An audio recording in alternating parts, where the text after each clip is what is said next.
పప్పు కడుక్కుని ఒక గ్లాస్ కందిపప్పు, 2 టమాటాలు, 4 పచ్చిమిరపకాయలు వేసి కుక్కర్లో పెట్టుకుందాం. పసుపు, కారం.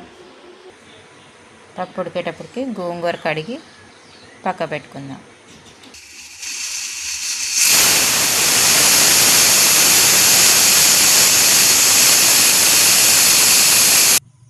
పప్పు ఉడికిపోయింది. అందులో కొంచెంగా ఉప్పు వేసుకుని తిప్పుకుందాం. నూనె పోసుకుందాం. నూనె వేడెక్కింది. వెల్లుల్లిపాయలు, జీలకర్ర, తాలింపు గింజలు, కరివేపాకు, ఎండుమిరపకాయలు,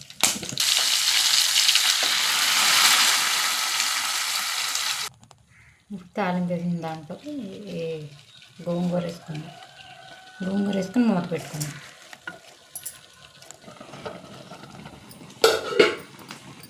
పప్పు గోంగూర అయిపోయింది.